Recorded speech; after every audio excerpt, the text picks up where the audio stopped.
Abra sua Bíblia no livro de Salmos, capítulo 46. Esse salmo, gente, é um salmo de gratidão a Deus pela vitória em meio à adversidade. Então leia esse salmo pensando numa situação difícil, em que você pode se encontrar, em que alguém pode se encontrar. E o salmista, os filhos de Corá, ou em algumas Bíblias, os filhos de Coré, eles escreveram esse salmo em agradecimento, em gratidão a um Deus que é provedor em meio à adversidade. Posso ler? Todos acharam? Assim diz a palavra de Deus, Salmo 46. Deus é o nosso refúgio e fortaleza, socorro bem presente nas tribulações. Portanto, não temeremos, ainda que. Você pode dizer assim, ainda que. Beleza. Ainda que a terra se transtorne e os montes se abalem nos seios dos mares. De novo. Ainda que as águas se tumultuem e espumejem e na sua fúria os montes se estremeçam. Há um rio cujas correntes alegram a cidade de Deus, santuário das moradas do Altíssimo. Deus está no meio dela. Ela jamais será abalada. Deus a ajudará desde antemanhã. Bramam as nações, reinos se abalam. Ele faz ouvir a sua voz e a terra se dissolve. O Senhor dos exércitos está conosco, o Deus de Jacó é o nosso refúgio. Vinde, o salmista te chama, vinde, contemplai as obras do Senhor, que assolações efetuou na terra. Ele põe termo à guerra até os confins do mundo, quebra o arco, despedaça a lança, queima os carros no fogo. Aquietai-vos e sabei que eu sou Deus. Sou exaltado entre as nações, sou exaltado na terra. O Senhor dos exércitos está conosco, o Deus de Jacó é o nosso refúgio. Essa palavra fala contigo? Fala contigo? Meus irmãos, esse salmo, ele fala sobre um período, Alguns dizem que ele foi escrito em gratidão à vitória do rei Ezequias contra Senaqueribe. Quem lembra aqui numa das últimas mensagens a história da guerra de Sargão II contra o rei Acaz? Lembra disso? E aqui esse salmo ele foi escrito em homenagem a essa guerra em que Senaqueribe foi derrotado pelo rei Ezequias.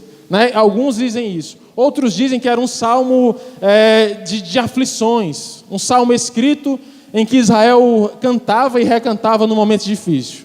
Aí eu pergunto a você, posso perguntar? Posso te perguntar com carinho? Quem aqui já viveu um momento de adversidade? Ninguém. Quem aqui já viveu um momento de adversidade? Quem aqui está vivendo um momento de adversidade? Quem aqui, em alguma área da sua vida, não está como gostaria? Essa palavra é para você. O Salmo 46, ele foi escrito para você, para a igreja do Senhor. Vamos lá. Esse salmo, ele fala sobre uma firme confiança e uma firme convicção no nosso Deus, nosso Senhor. Ele fala sobre uma situação caótica. Ele fala aqui no começo do salmo que a terra se transforma, os montes são abalados nos seios dos mares, as águas são tumultuadas e espumejam, na sua fúria os montes se estremecem. Você imagina o que é isso? Se tem algo seguro, algo sólido na terra, são essas figuras aqui.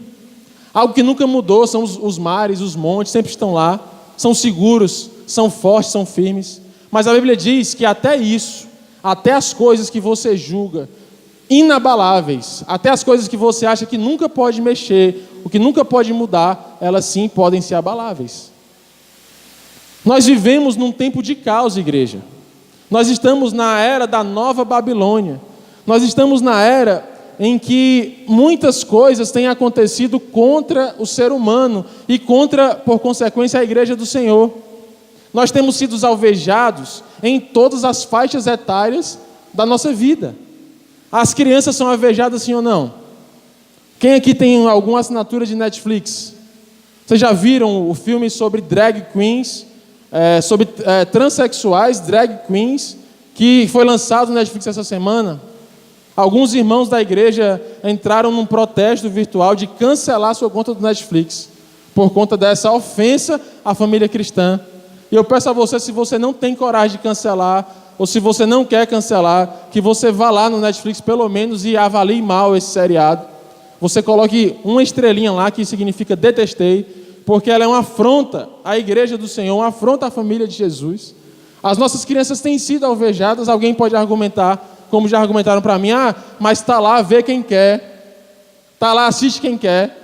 Mas a verdade não é essa. A verdade é que eles usaram uma linguagem de desenho animado para atrair a atenção das crianças. Se eles querem só passar um conteúdo, beleza, eles têm a liberdade, mas que passem para o nível adulto com uma censura adequada para a faixa etária adequada àquele conteúdo. Mas não usando de uma linguagem de desenho animado para passar uma mensagem imoral, pornográfica, uma linguagem chula, uma linguagem que desassiste, que destrói, que abala a família. Os nossos jovens têm sido alvejados, sim ou não?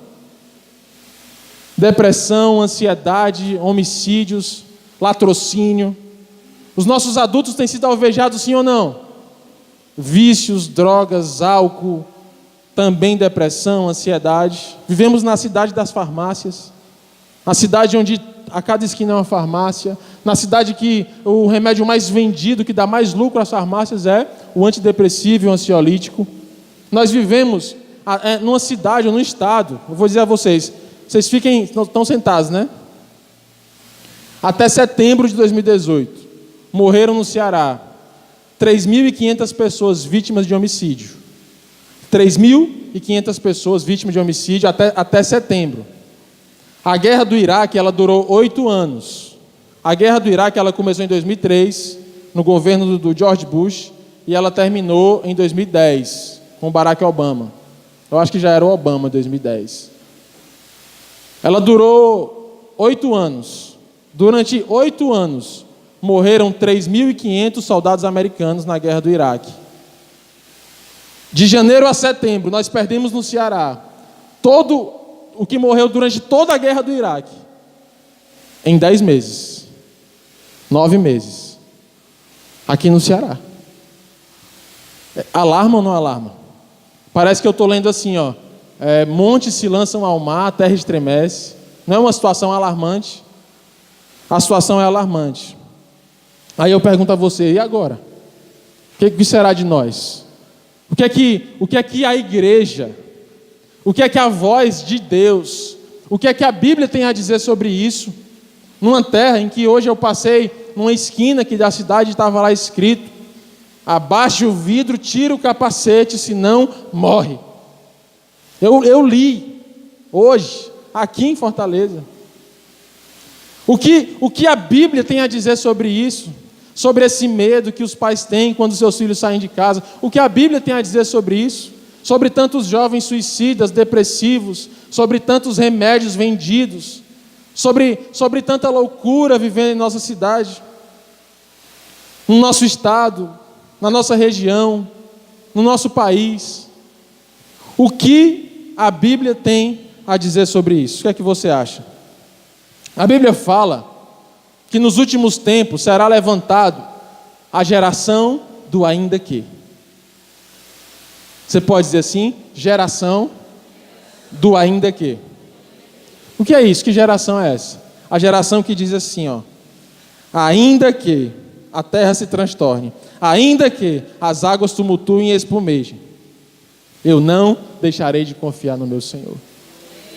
Ainda que o caos aconteça, ainda que o mal bata à minha porta, eu não temerei as más notícias. Ainda que nem tudo esteja como eu quero, eu não deixarei de confiar no meu Senhor.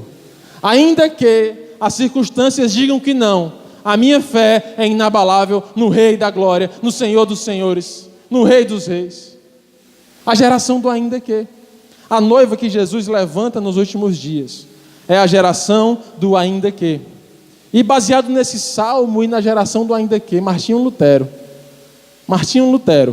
500 anos atrás, ele escreveu uma música chamada Castelo Forte. Castelo Forte é o nosso Deus. E ele fala das situações caóticas da vida no mundo, do mundo da Reforma Protestante. Ele foi perseguido pelo Papa, ele foi perseguido por cardeais, ele se escondeu nos castelos alemães enquanto traduzia a Bíblia do original, nas suas línguas originais, para o alemão. Ele tinha reuniões com o Gutenberg, não o nosso Gutenberg, mas o Gutenberg, inventor da imprensa também alemão. E nesses dias ele escreveu essa música.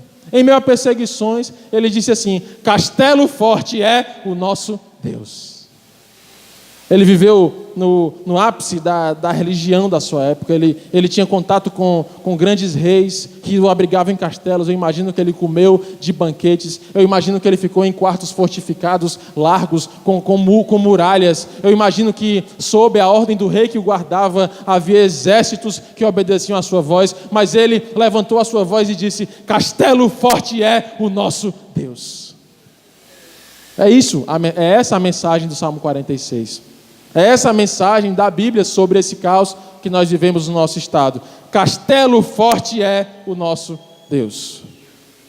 A noiva que o Senhor levanta nos últimos dias é uma noiva de total confiança. Confiança total.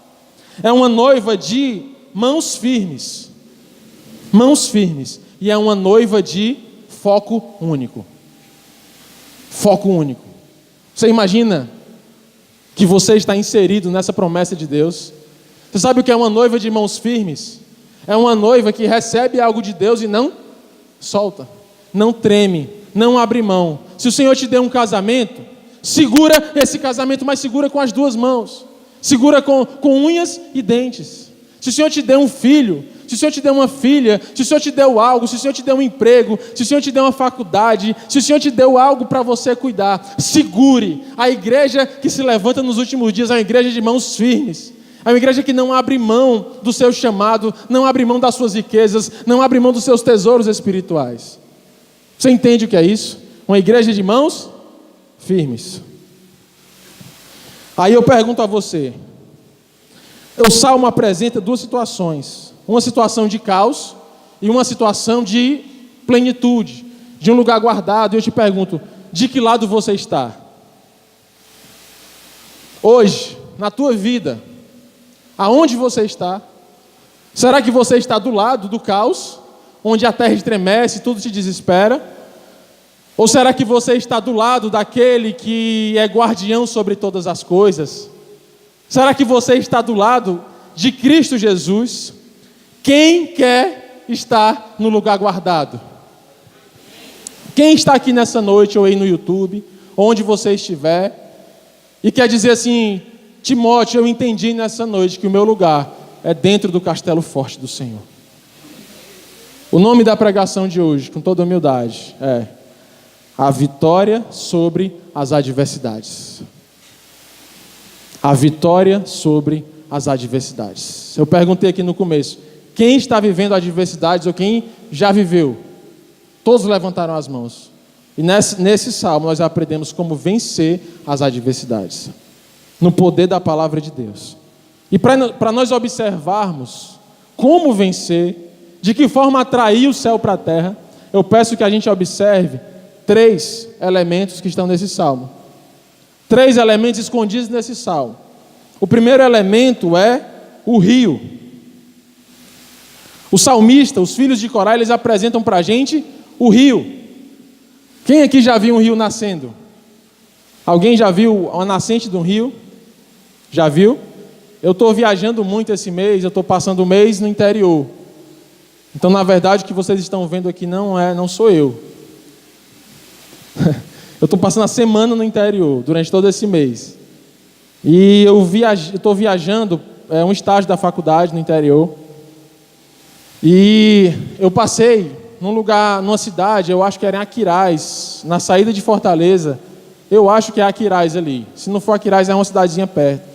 E lá tem uma ponte, existe assim um nome chamado Ponte sobre o Rio Pacuti.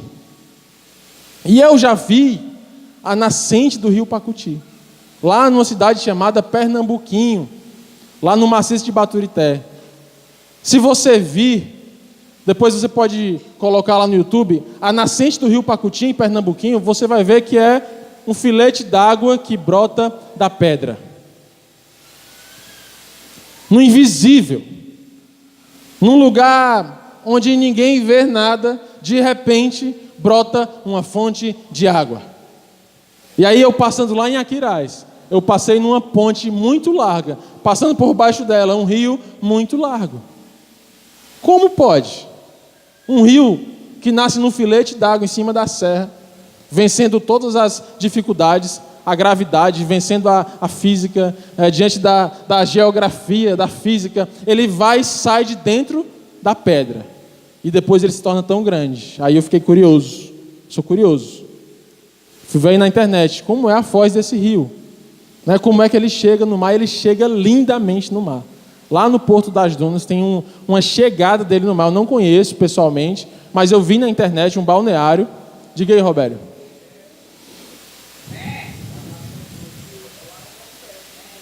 A chegada dele, aquele rio lá, então eu conheço pessoalmente.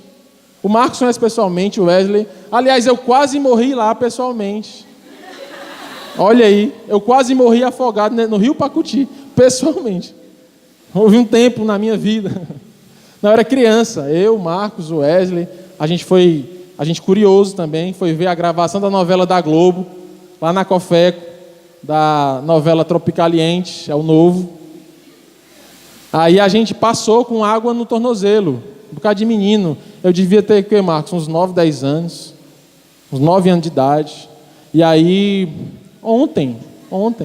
E aí, a gente estava lá e passamos, e aí começamos a ver as filmagens da novela. Quando a gente voltou, o rio estava subindo. Aí, pensa nos homens agoniados, nas crianças agoniadas. 2 adultos só para cuidar dos 15 meninos. O Marquinhos já era mais velho do que eu, o Wesley também. A gente conseguiu escapar, enfim, foi uma tribulação, lá no rio Pacuti. Mas ainda que os rios nos cubram, o Senhor tem provisão para nós, para nos salvar. O fato é que ele começa bem estreitinho e ele termina bem largo. O fato é que o rio, ele nasce no invisível. O fato é que antes da nascente do rio, você olha para a terra e só vê pedra. E aí a Bíblia diz no Salmo 46 que a salvação do caos começa com um rio. E eu fui além. As ilustrações, as alusões que Cristo faz do crescimento espiritual na vida do cristão na Bíblia, elas começam também no invisível. Quando você planta uma sementinha, você enterra a sementinha e você agou. O que é que você vê ali? Terra, água molhada. E o que é que difere aquele ponto dos outros pontos da terra? Nada. Tudo é terra, tudo é areia, tudo é invisível. Mas ali dentro já brotou a vida de Deus. Quando você olha para uma mulher grávida de 1 semana, qual é a diferença dela para 1 semana atrás? Nenhuma.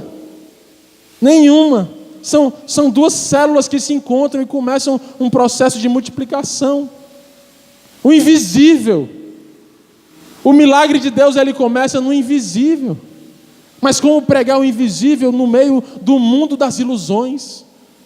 Hoje o mundo ele trabalha com aquilo que é visível, com aquilo que é atrativo, com aquilo que pode atrair o olhar do homem, com aquilo que você pode ver. Ele tenta fixar a tua atenção, ele tenta traçar o teu perfil de compra, ele tenta traçar o teu perfil de gosto, de filme, de séries, e ele tenta te atrair, colocar holofotes que atraiam a tua mente, que atraiam o teu coração. Enquanto o mundo fala de outdoors piscantes e brilhantes, o Senhor fala do secreto, o Senhor fala do invisível. Aqui há 2 mundos completamente diferentes. Se você quer ser alguém crescente, abundante e próspero na presença do Senhor, você deve começar a se preocupar com o teu invisível. Porque aquilo que é visível só é um dia depois que ele foi invisível por muito tempo. A plantinha só se torna visível depois que ela foi invisível. O rio só se torna grande e bonito como a foz do rio Pacuti, porque um dia ele foi invisível debaixo da pedra, lá em cima da serra. O invisível. Os fariseus, eles gostavam do visível, sabe, igreja? Eles gostavam de dar esmola. Aí eles diziam assim: olha, presta atenção, estou dando esmola. todos vejam. Eles iam para os rituais, eles iam com as roupas mais bonitas, eles iam cantar, eles cantavam lá na frente. Eles gostavam de aplausos, gostavam de ser vistos. Aí vem Jesus dando um nó na história e diz: aquele que quiser, pois, conversar com o Pai, entre no seu quarto, feche a porta, e o Senhor que te vê no secreto ouvirá as aflições do teu coração, ouvirá as tuas orações, ouvirá os teus pedidos. Um Deus do secreto, um Deus da intimidade, como nós cantamos aqui hoje, o Deus do lugar secreto, o Deus do lugar profundo. Mas o mundo hoje, ele é baseado em ilusões, em fumaças, aquilo que é grande, né? Eu passei em frente ao Castelão umas 2 semanas atrás, estava tendo a montagem, gente, de um show gigantesco. Eu não sei o nome do evento, mas eu sei que era algo gigantesco, palco enorme, uma estrutura de LED, de última geração, instrumentos musicais assim, da mais alta qualidade. Mas se você espremer aquilo em conteúdo, em transformação de vida, em poder de Deus para trazer alegria, é zero, é nada, é negativo, é destrutivo, porque o mundo ele trabalha para atrair os teus olhos, mas o Senhor quer transformar o teu coração. O teu coração, ele é transformado no invisível. Aparência versus essência. Jesus escolheu colocar tesouros preciosos em vasos de barro. Tesouro precioso em vaso de barro. Qual é a dificuldade de hoje? É que a gente não quer ser mais vaso de barro. A gente quer ser vaso de ouro, a gente quer ser um vaso bonito. Se o vaso estiver trincado, o que a gente faz? Pinta. Mas quem, pois, em pleno 2018, está disposto a se deixar moldar, e quebrar, e molhar, e pegar fogo, e quebrar na mão do oleiro para ser feito de novo um vaso nas mãos do Senhor? O que é mais fácil? É mais fácil você pintar, você maquiar, você esconder. É mais fácil você tentar parecer que está tudo bem. É mais fácil você passar um pano nas situações difíceis. É mais fácil botar a poeira para debaixo do tapete. Mas o Senhor nos chama para uma cura real e radical. Uma atitude do invisível que diz: eu estou disposto a não me guiar pela aparência, mas a ser cheio da essência que vem do céu. Cheio da essência. Cheio da essência. Aquilo que começa pequenininho, aquilo que começa no invisível, é aquilo que vai ser a grande obra de Deus na tua vida nos próximos dias. Quem quer viver aqui um 2019 cheio do Espírito Santo? Não. Quem aqui quer viver um 2019 cheio do Espírito Santo de Deus? Quem lembra do lema da igreja de 2018? Salá. Pastor Walter está guardado no coração dele, debaixo assim, da unção de Deus, o tema de 2019. Ele está aí, daqui a pouco ele vai soltar e vai abençoar a igreja. Mas nós estamos ainda em 2018. É tempo de romper limites na sua vida.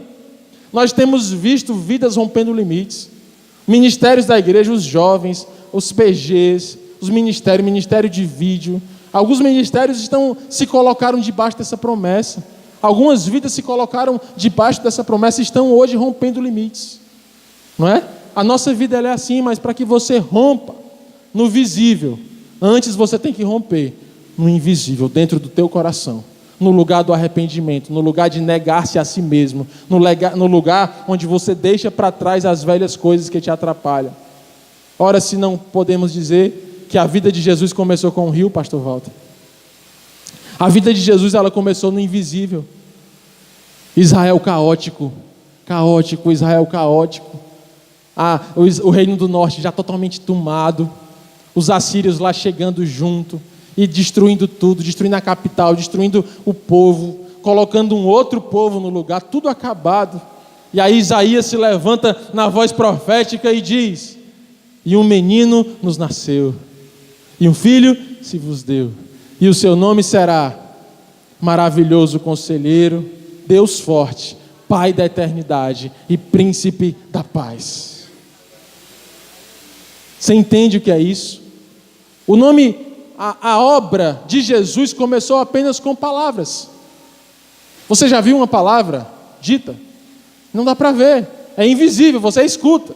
Mas se você guardar, se você escrever, ela passa a ser visível dentro do teu coração, na tua mente, na tua vida.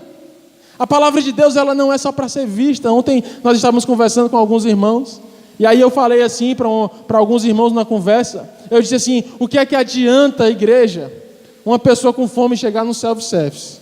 Quem aqui já foi para um self-service bom? Quem aqui já foi para um rodízio bom? Bom mesmo. Nível assim, Páduas. Patrocínio, @Páduas, Igreja Nova Vida. Quem já foi para um lugar bom? Adianta você chegar, olhar,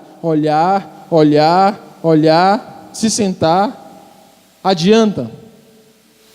Quando você vem para o culto e você não recebe a palavra, ou essa palavra não te transforma, você está só olhando e se senta. Aí você chega com tanta fome, não é? Quem aqui tem fome de Deus? Você chega com tanta fome, aí a palavra vem, a comida é colocada, mas você está pensando em tantas outras coisas que você esquece de fazer o seu prato. O reino de Deus não é tomado por pessoas que olham e se sentam. Olha que macarrão lindo, é lindo. Olha que carne cheirosa, é cheirosa, mas passou a tua fome cheirar a carne? Deus olhou para Ezequias e disse, Ezequias, este rolo é a minha palavra, come deste rolo. A palavra de Deus, ela deve ser introjetada, ela deve fazer parte de nós, ela deve nos transformar por dentro.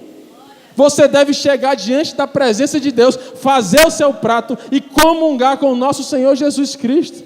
E comer dessa palavra, para que ela faça sentido, para que ela te transforme por inteiro. Começou com uma palavra, Jesus, um menino, uma palavra, um menino. Depois, uma estrela. Palavras do Velho Testamento e no Novo Testamento, Jesus aparece na anunciação de uma estrela que rasgou os céus. Ali nasceu o rei de Israel. Que coisa simples, não é? Como um rio. Antes invisível como palavras, agora visível. Pequenininho, como uma estrela que passa e que se apaga. Mas de repente aquela estrela, ela não tinha brilho em si, a não ser por anunciar o nascimento do nosso Salvador. E aquilo que era antes uma palavra, depois uma estrela, agora se tornou uma criança. Dentre todos os animais da terra, não existe um mais inofensivo do que o ser humano. Não existe um animal mais dependente do que o ser humano. Você já viu um cavalinho nascendo? Uma bezerrinha nascendo? Daqui a pouco, no outro dia, ele já está andando, está comendo. 3 horas depois, ele já está andando, já está comendo. Tem alguns animais que eles são chamados de animais não parentais, ou seja, eles nem veem o filho. Para o filho, sozinho sobrevive, mas o ser humano não. Deixa um bebezinho só. Ele não sabe fazer nada. Não sabe comer, não sabe andar, não sabe pedir ajuda, só sabe chorar. A única coisa que sabe é chorar. De repente Deus se submeteu à forma mais frágil de toda a criação. Você entende o que é isso? Um Deus forte, todo-poderoso, Criador dos céus e da terra, que tem todo o reino da terra sobre as suas mãos, se submeteu à forma mais frágil da sua criação. Um ser humano dependente de Maria e de José. Sabe por que ele fez isso? Para se revelar à humanidade. Com toda humildade, deu o exemplo. Aí eu posso agora parafrasear o apóstolo Paulo, amém? E ele, sendo Deus, não usurpou ser igual a Deus. Antes, tomou forma de servo, e foi humilhado, e foi traspassado, e sofreu morte, morte vergonhosa, morte de cruz. Mas recebeu um nome, que está acima de todo nome. E esse nome, pois, o Pai o exaltou, e por esse nome, todo joelho se dobrará, e toda língua confessará, que Jesus Cristo é o Senhor. Glória a Deus. Entenda a sequência: uma palavra, uma estrela, um menino, agora um rei. Rei dos céus, que transforma a minha vida, que transforma a tua vida, que pôs um termo no calendário do Ocidente, disse antes dele e depois dele, porque tudo mudou depois da sua estada aqui na terra. É isso, é invisível. Só que a sociedade que não quer mais o invisível. A gente quer logo aparecer, a gente quer logo brilhar. A gente aplaude pessoas que brilham. A gente aplaude pessoas que são belas. A gente aplaude pessoas que são magras. A gente aplaude pessoas que são fortes. E de repente essas pessoas que são ricas, que são um exemplo de sucesso para nós, passa a ser o nosso guia, a nossa orientação. Eu quero ser como fulano, eu quero ser como ciclano. Ciclano é um exemplo para mim. Mas na verdade é que a melhor versão de você mesmo nasce no invisível, no secreto, no lugar onde ninguém está vendo. Existe a melhor versão de você mesmo. Existe o melhor Marcos possível, existe o melhor Eduardo possível, existe o melhor Timóteo possível, existe a melhor Camila possível. E a revelação do melhor eu, do melhor você, está no lugar secreto, na presença do nosso Senhor Jesus Cristo. É lá que está. E esse rio alegra a cidade. Segundo elemento, estamos já terminando. O rio alegra a cidade. Ora, que alegria de uma cidade se não é um rio? Existe uma frase na história que diz que o Egito é uma dádiva do Nilo.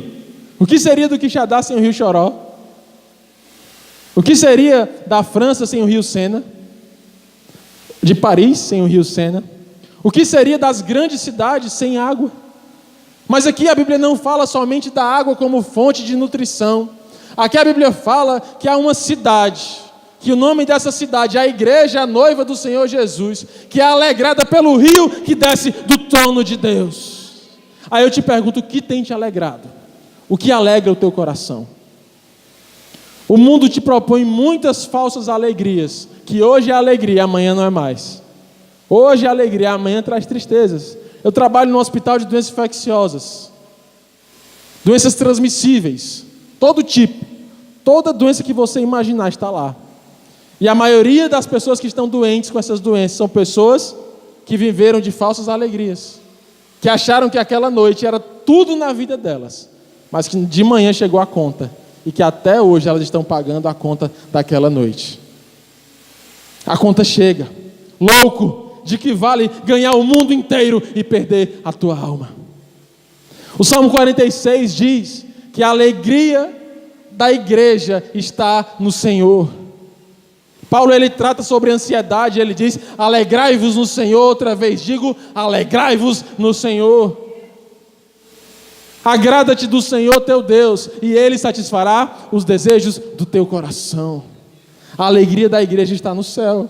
Não adianta, igreja, não adianta você do YouTube, não adianta você que está nos conhecendo hoje buscar alegria em outra coisa, porque a alegria que você busca em outra coisa hoje, amanhã vai cobrar o seu preço. Mas a alegria do Senhor, ela é de graça, ela é abundante, ela é sobrenatural. É a alegria que tira você da situação do pecado e te coloca numa situação especial. Você agora é filho de Deus. Você não é mais escravo do medo, você não é mais escravo do pecado, você não é mais escravo da tristeza, da depressão. Você agora é filho de Deus. Você saiu da escravidão, o preço foi pago. Vamos nos avaliar. Onde você está? A cidade é um lugar de morada. Onde você está morando? Responda aí para você mesmo. Não precisa responder para mim nem para o irmão do seu lado. Responda para si mesmo, aonde você está morando. Você entende a pregação de hoje? Existe um caos, chegamos já no caos. Todo mundo entendeu a parte do caos? Não? Vou começar de novo. Bem, igreja, abra suas Bíblias no livro de... Todos entenderam a parte do caos? Todos entenderam? Que no meio do caos passa um rio. Que esse rio começa invisível, mas ele é largo, é grande, é profundo. Todos entenderam que esse rio alegra uma cidade. E a cidade é um lugar de viver, de morar. Quem se sente aqui nesta noite morando na cidade de Deus, no lugar da escolhida do Altíssimo? Amém. Faça uma avaliação aí. Você não é obrigado a dizer amém, não. Se você achar que não está, beleza. Reflita, avalie-se. Nós vamos chegar nesse ponto. E eu te convido nessa noite, caso você tenha dito, Timóteo, eu não estou nesse lugar, eu te convido, vem morar na cidade de Deus, vem morar na cidade do Senhor, vem morar na Nova Jerusalém. Deixa para lá o caos do mundo, as loucuras da vida, deixa para lá as falsas alegrias, deixa para lá as falsas emoções, as ilusões, e vem morar na noiva de Jesus, na igreja do Senhor. Vem morar. Atenção, busque o Senhor enquanto se pode achar, vem morar. Cuidado, a Bíblia diz que a cidade de Deus ela é guardada não por muros de tijolo e cimento, alvenaria, mas por uma muralha de fogo. Porque os inimigos, quando você está nessa cidade, eles não podem entrar nela. Mas atenção, a saída dessa cidade é permitida. O Senhor te deu livre-arbítrio para sair dela. Quem conhece alguém aqui que já esteve dentro da cidade e saiu? Acontece. A brecha de Balaão é real. Já ouviu falar da brecha de Balaão? Houve um tempo, eu vou contar isso em 3 minutos.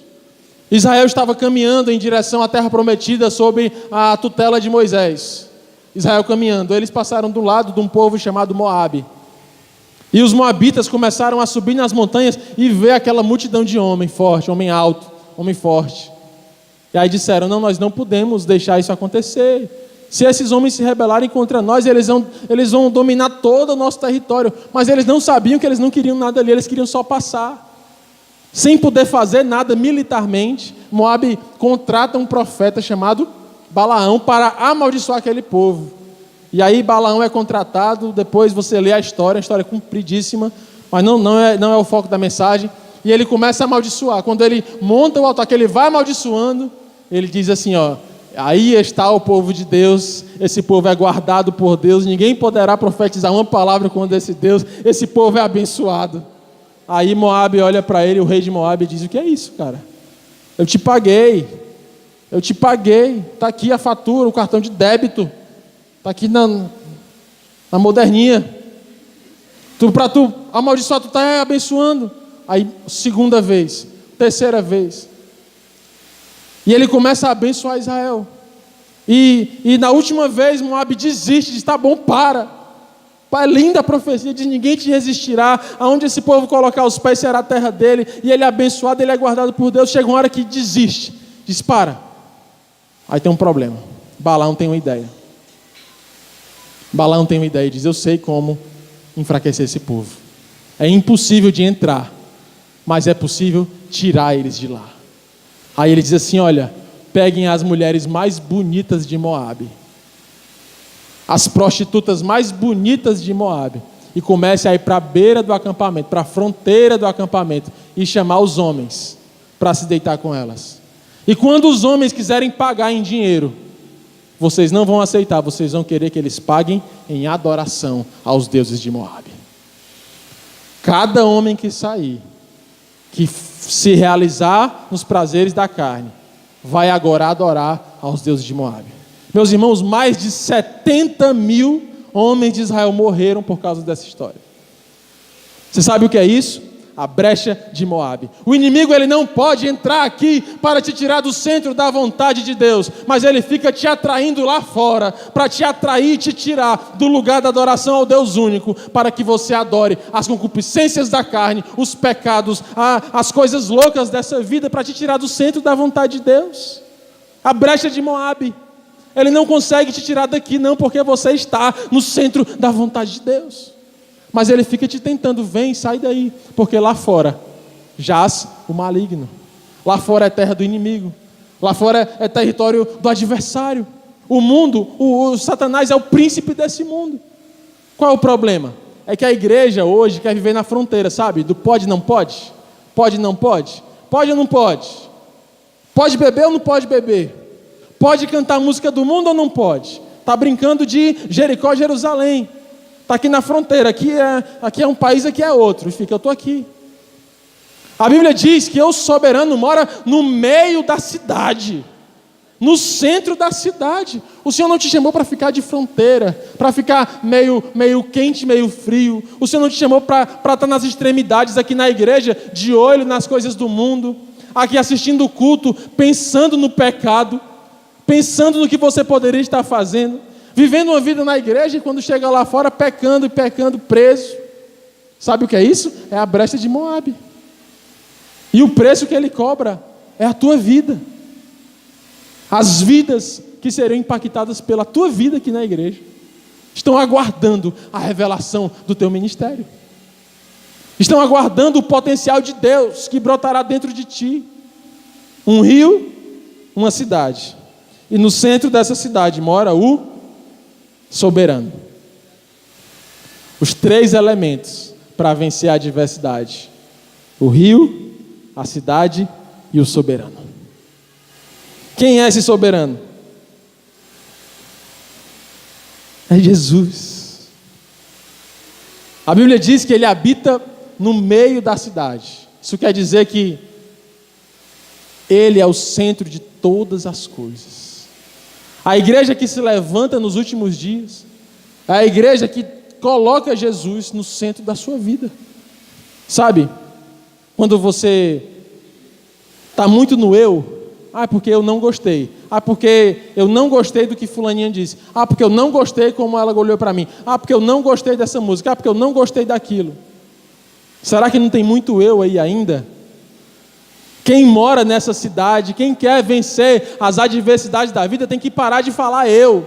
E tem que passar a falar dele. É por meio dele, por causa dele, são todas as coisas.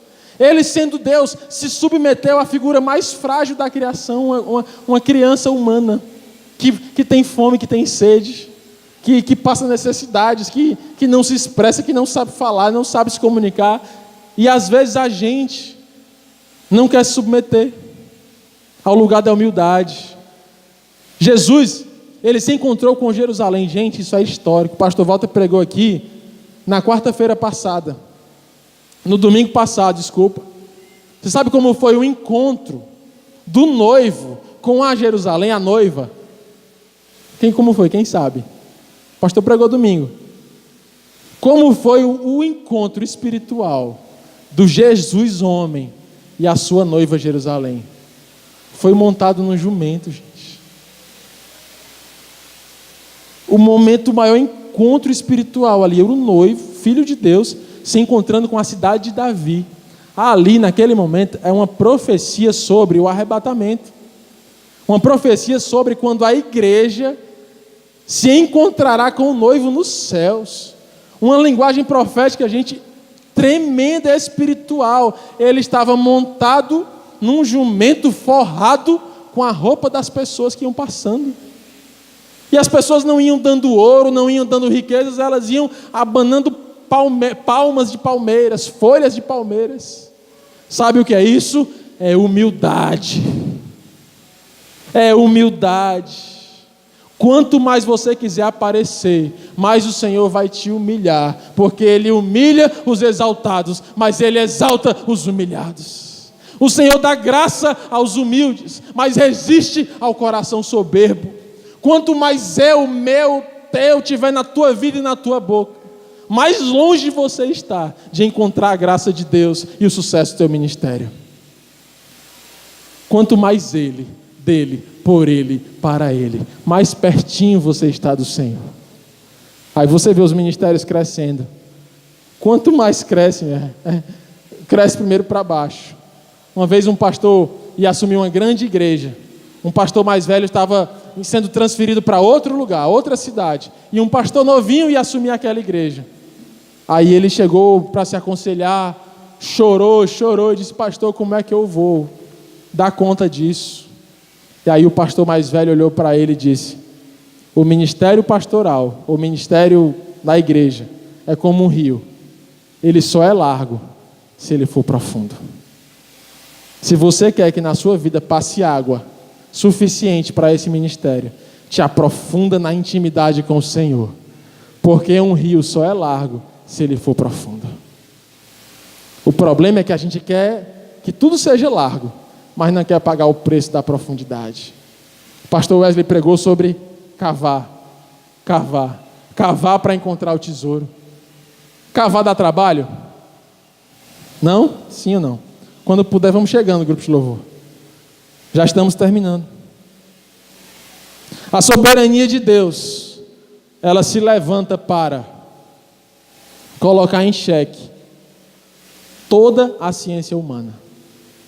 O homem chegou na terra e começou a entender as coisas. Olha, aquilo que está em cima, se for solto, ele cai. Aí um dia, um homem botou um nome disso, a lei da gravidade. Começou a observar que se ele tirar uma coisa do canto, aquela coisa que está naquele canto vai diminuir e a outra coisa vai aumentar. Ele começou a observar que a energia que sai do canto, ela se transforma e vai para outro canto, o calor, mas depois ela volta. Ele começou a observar que a água que chega no mar, depois é água que começa no rio e que volta para o mar. Começou a dar lei para isso. Ele começou a observar que uma coisa para se transformar em outra, ela precisa de uma intervenção, de uma mistura. Começou a fazer leis. As leis que vocês fizeram à prova do Enem domingo passado. Só que veio Jesus, o soberano.